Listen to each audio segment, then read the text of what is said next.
Shalom saudara pendengar saudara rohani yang dikasihi Tuhan Yesus Kristus. Selamat datang di Renungan Rohani malam hari ini. Selamat malam, saya berdoa agar saudara sehat selalu. Semoga Roh Kudus hadir di tengah kita saat ini. Sebelum kita mulai renungan malam ini, marilah kita bersama-sama berdoa. Bapa kami yang di surga, Bapa di dalam nama Tuhan Yesus Kristus, kami sungguh mengucap syukur, ya Tuhan, oleh karena Engkau sangat baik buat kami.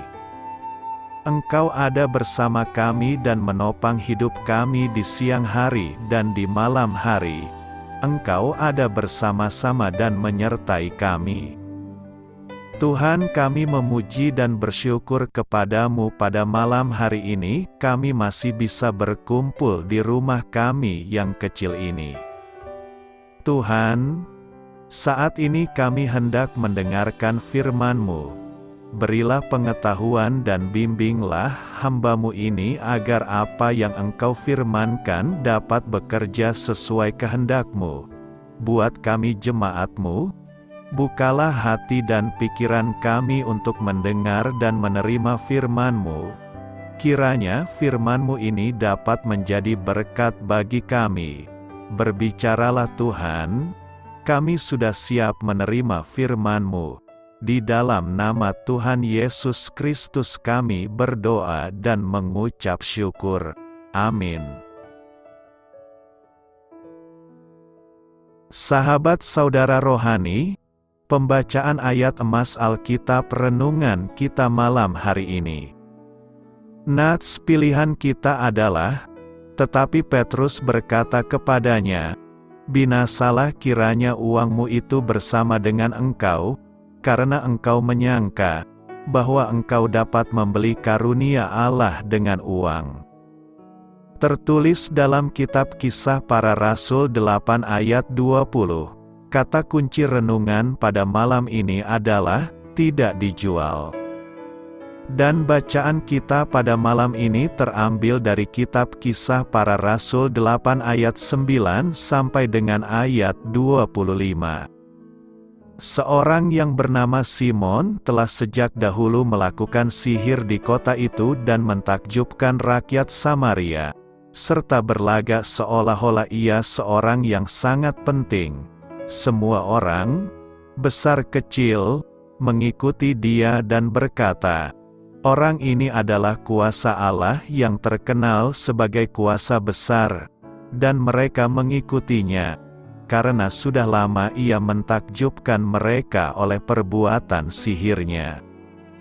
Tetapi sekarang mereka percaya kepada Filipus yang memberitakan Injil tentang kerajaan Allah dan tentang nama Yesus Kristus. Dan mereka memberi diri mereka dibaptis, baik laki-laki maupun perempuan. Simon sendiri juga menjadi percaya, dan sesudah dibaptis, ia senantiasa bersama-sama dengan Filipus, dan takjub ketika ia melihat tanda-tanda dan mujizat-mujizat besar yang terjadi. Ketika rasul-rasul di Yerusalem mendengar bahwa tanah Samaria telah menerima firman Allah, mereka mengutus Petrus dan Yohanes ke situ. Setibanya di situ kedua rasul itu berdoa, supaya orang-orang Samaria itu beroleh Roh Kudus. Sebab Roh Kudus belum turun di atas seorang pun di antara mereka, karena mereka hanya dibaptis dalam nama Tuhan Yesus. Kemudian keduanya menumpangkan tangan di atas mereka, lalu mereka menerima Roh Kudus. Ketika Simon melihat bahwa pemberian Roh Kudus terjadi oleh karena rasul-rasul itu menumpangkan tangannya, ia menawarkan uang kepada mereka, serta berkata, "Berikanlah juga kepadaku kuasa itu, supaya jika aku menumpangkan tanganku di atas seseorang, ia boleh menerima Roh Kudus." Tetapi Petrus berkata kepadanya, "Binasalah kiranya uangmu itu bersama dengan engkau, karena engkau menyangka bahwa engkau dapat membeli karunia Allah dengan uang. Tidak ada bagian atau hakmu dalam perkara ini, sebab hatimu tidak lurus di hadapan Allah. Jadi bertobatlah dari kejahatanmu ini dan berdoalah kepada Tuhan, supaya Ia mengampuni niat hatimu ini, sebab kulihat bahwa hatimu telah seperti empedu yang pahit dan terjerat dalam kejahatan. Jawab Simon, "Hendaklah kamu berdoa untuk aku kepada Tuhan, supaya kepadaku jangan kiranya terjadi segala apa yang telah kamu katakan itu." Setelah keduanya bersaksi dan memberitakan firman Tuhan, kembalilah mereka ke Yerusalem dan dalam perjalanannya itu mereka memberitakan Injil dalam banyak kampung di Samaria. Tertulis di dalam kitab Kisah Para Rasul 8 ayat 9 sampai dengan ayat 25. Topik dari ayat emas renungan kita adalah, kita tidak membutuhkan lebih banyak roh, roh lebih banyak membutuhkan kita. Mari kita mulai renungan malam kita. Untuk memulai hal baik, serahkanlah segala sesuatu hanya kepada Tuhan. Kisah inspiratif para petugas polisi di Saint Louis setidaknya telah mendapat satu tangkapan yang mudah. Peristiwa penangkapan itu terjadi di pintu belakang pos polisi ketika seorang pengemudi mabuk menghentikan mobilnya tepat di depan loket jaga. Ia mengira dirinya sedang berada di depan loket pemesanan Burger King. Setelah pria itu mencoba untuk memesan makanan di tempat yang dikiranya loket penjualan drive-thru, seorang petugas jaga menangkap pengemudi yang terkejut itu dan menuntutnya karena mengemudi dalam keadaan mabuk. Seorang pria bernama Simon juga mendapatkan kejutan dalam hidupnya. Menurut Kisah Para Rasul 8, lelaki itu dulunya seorang tukang sihir di Samaria sebelum akhirnya bertobat dan menjadi pengikut Kristus. Kejutan itu datang ketika ia menghampiri para rasul dan menawari mereka uang. Simon meminta kuasa dari para rasul agar dapat menumpangkan tangan atas orang-orang dan menyalurkan Roh Kudus kepada mereka. Namun, Rasul Petrus menolak tawaran itu dengan tegas, dan ia menuduh Simon tengah berada di bawah pengaruh sesuatu yang lebih buruk daripada alkohol. Petrus tidak berlebihan. Sangat berbahaya menganggap Roh Kudus sebagai suatu produk yang dapat diperjualbelikan. Karya Roh adalah suatu karunia Allah yang diberikan cuma-cuma atas dasar iman. Dan hanya karena iman, Dia telah memberi kita Roh-Nya untuk menyelesaikan tujuannya, bukan tujuan kita. Roh tidak bisa dibeli atau ditawar. Kali ini kita akan membahas pertobatan Simon sang penyihir. Devotion from Kisah Rasul 8 ayat 18 sampai dengan ayat 25 berkata, meskipun telah melihat tanda mukjizat dan mendengar berita Injil melalui Filipus dan juga kedua rasul, yaitu Petrus dan Yohanes, Simon sang penyihir ternyata tidak benar-benar mengerti bagaimana bertobat sejati. Dia tetap hidup di dalam pola pikir yang lama. Betapa sulit untuk lepas dari cara berpikir duniawi yang begitu membelenggu kita. Bahkan ketika mukjizat dan kuasa Roh Kudus telah dinyatakan dengan sangat jelas pun Simon tetap memiliki hati dan kehendak yang ditundukkan kepada dosa. Dia ingin kembali merebut posisinya sebagai pembuat mukjizat terbesar di kota itu.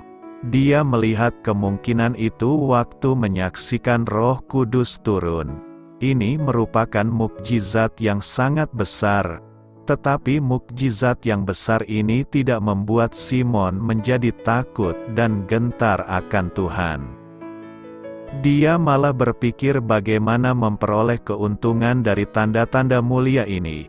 Betapa picik pikirannya, dan betapa jahat niat hatinya. Selain hatinya dikuasai oleh pikiran jahat dan rancangan yang licik, Simon juga berpikir bahwa semua orang selicik dan sejahat dia. Dia berani menawarkan sejumlah uang kepada Petrus supaya Petrus memberikan kuasa kepadanya. Iman Kristen bukanlah komoditi untuk diperjualbelikan.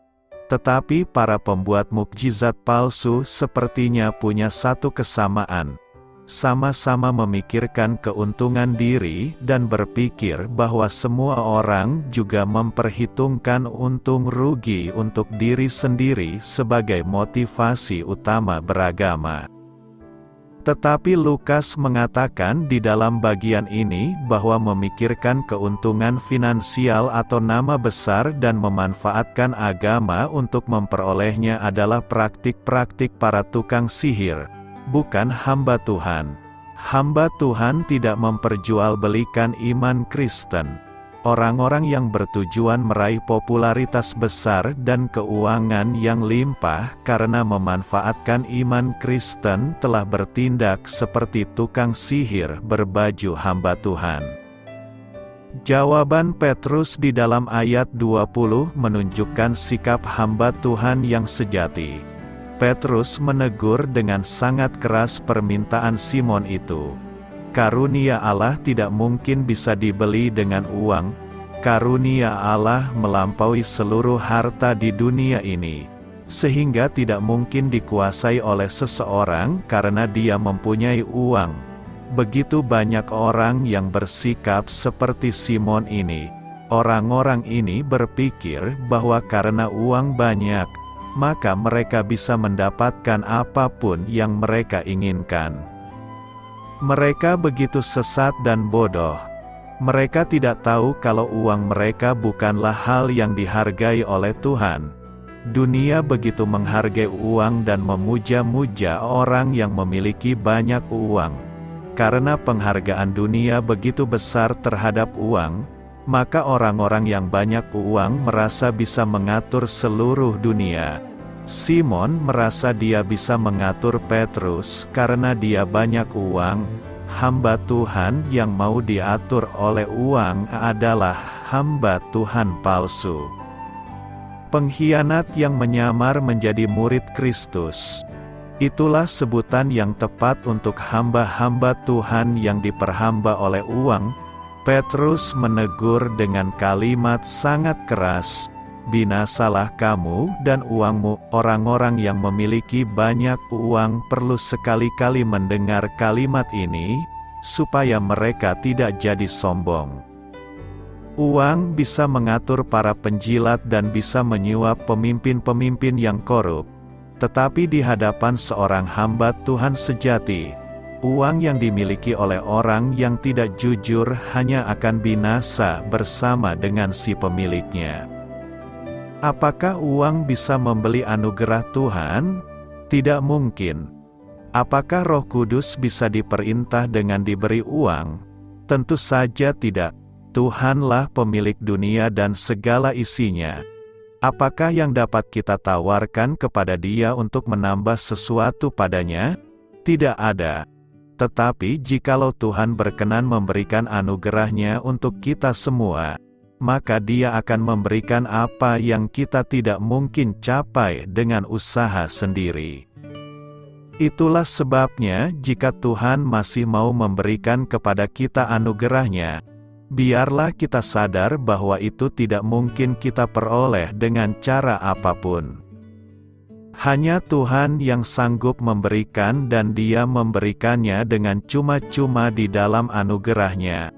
Karunia keselamatan, pimpinan oleh Roh-Nya yang kudus, kebenaran dan pengertian akan firman Tuhan, kuasa dan penyertaan Roh Kudus. Semua ini tidak mungkin kita dapatkan dengan cara bagaimanapun. Tetapi Tuhan memberikan semua ini kepada siapa yang dikehendakinya dengan cuma-cuma. Di dalam ayat 21 dan 22 teguran Petrus dilanjutkan dengan seruan bertobat. Petrus adalah seorang gembala yang sejati. Dia memukul dombanya bila mana perlu agar domba itu kembali ke kawanan yang digembalakannya dan tidak tersesat. Simon ditegur dengan sangat keras oleh Petrus bukan karena Petrus membenci dia, tetapi karena Petrus ingin dia bertobat dari dosanya. Hati Simon yang banyak cabang tidak mampu menipu Petrus. Petrus tahu kelicikan hatinya dan memperingati dia dengan keras, teguran, bahkan marah yang sangat keras. Jika dinyatakan karena motivasi kasih, akan menjadi berkat besar bagi orang-orang yang sedang dalam dosa. Simon bukan hanya berdosa dari tingkah lakunya saja, tetapi dia berdosa di dalam cara berpikirnya. Kita semua harus menyadari dosa kita di dalam hal ini. Saya tidak meminta saudara mencatat dosa-dosa yang hanya di dalam wilayah perbuatan yang melanggar moral saja, tetapi saya minta saudara merenungkan tentang cara berpikir saudara. Apakah yang paling menguasai cara berpikir kita? Apakah yang paling mendorong kita untuk hidup? Apakah hal yang kita kejar dan sanggup memberikan motivasi bagi kita untuk melewati hari-hari kita dengan penuh gairah? Tuhankah, atau harta, kenikmatan, dosa, kekuasaan?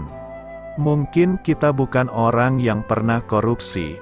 Kita juga tidak pernah menipu, tidak pernah melanggar hukum, tidak pernah merugikan seorang pun. Tetapi motivasi kita dipenuhi oleh hal-hal yang dibenci Tuhan.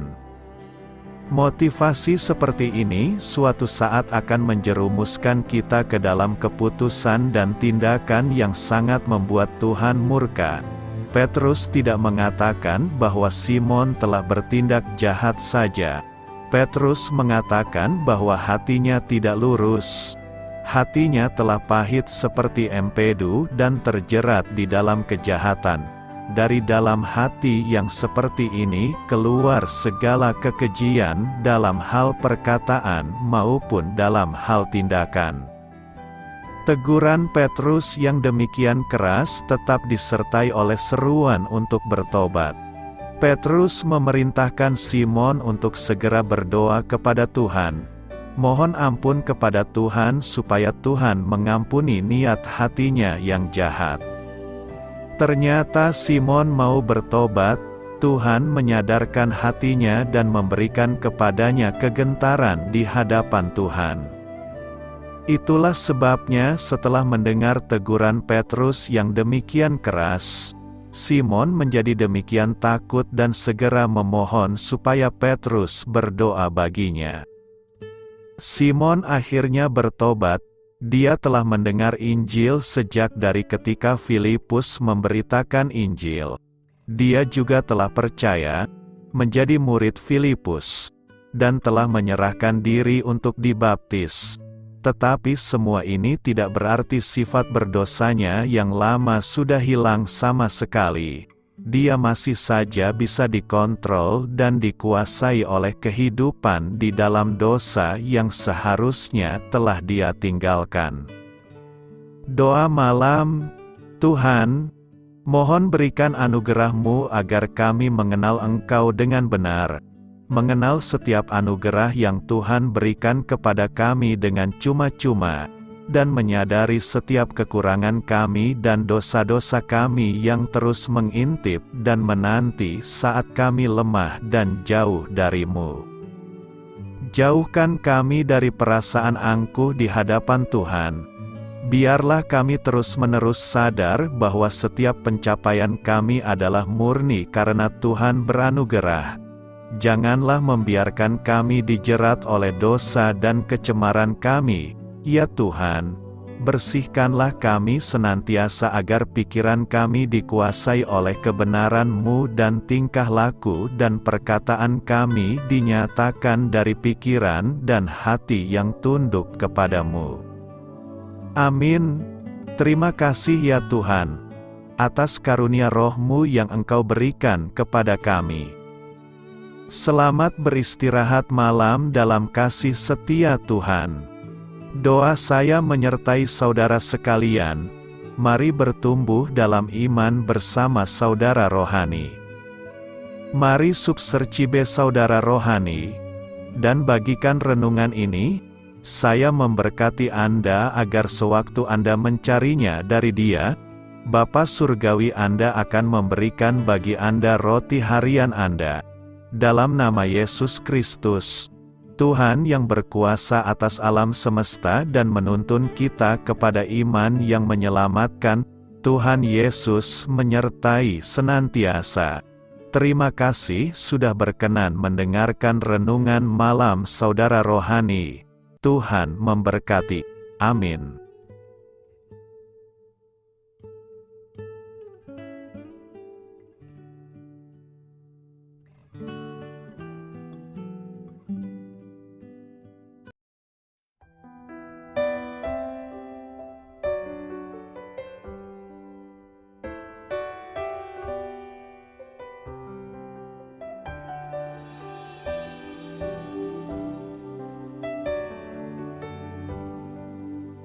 Marilah kita renungkan, sahabat saudara rohani, demikianlah renungan firman Tuhan malam hari ini.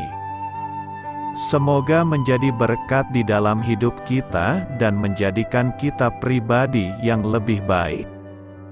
Sebelum kita beristirahat pada malam hari ini, marilah kita berdoa.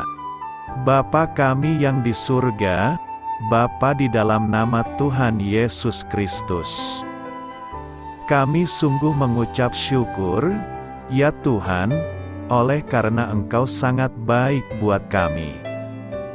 Engkau ada bersama kami dan menopang hidup kami di siang hari dan di malam hari. Engkau ada bersama-sama dan menyertai kami, ya Tuhan Yesus. Kami mengucap syukur untuk firman-Mu, ya Tuhan, yang memberikan kami kekuatan dan menyadarkan kami bahwa kami tidak perlu takut dengan gelap dan malam. Sebab Tuhan, Engkau ada bersama kami. Engkau melindungi kami dan menjadi perisai bagi kami hamba-Mu berdoa saat ini. Tuhan, untuk setiap pendengar renungan ini yang mengalami ketakutan, kecemasan, kegelisahan, pada situasi gelap dan malam hari di dalam nama Tuhan Yesus Kristus.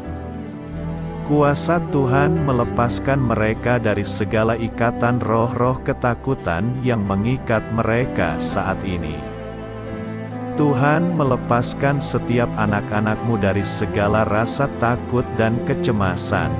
Di dalam nama Tuhan Yesus segala kuasa-kuasa roh jahat, kuasa setan iblis yang mengganggu anak-anak-Mu, ya Tuhan, tolong hancurkan dan halaukan dengan kuasa-Mu. Dalam nama Tuhan Yesus Kristus, berkati setiap kami anak-anak-Mu, ya Tuhan, dan lindungilah kami aman di dalam Engkau. Ya Tuhan, penuhilah setiap hati kami dengan keberanian, damai sejahtera, dan sukacita serta ketenangan yang dari Tuhan. Berkati kami di malam hari ini, saat kami tidur dan beristirahat, kuasa-Mu, ya Tuhan, menaungi setiap kami, memberkati dan melindungi kami. Bangunkanlah kami kembali besok pagi dengan kekuatan yang baru, tubuh yang sehat diberkati Tuhan, dan berkat-berkat yang baru Tuhan sediakan bagi kami. Terima kasih, ya Tuhan, kami sungguh mengucap syukur untuk firman-Mu yang menguatkan kami. Dalam nama Tuhan Yesus Kristus Juru Selamat kami, Bapa kami yang baik, kami mengucap syukur dan berdoa haleluya. Amin.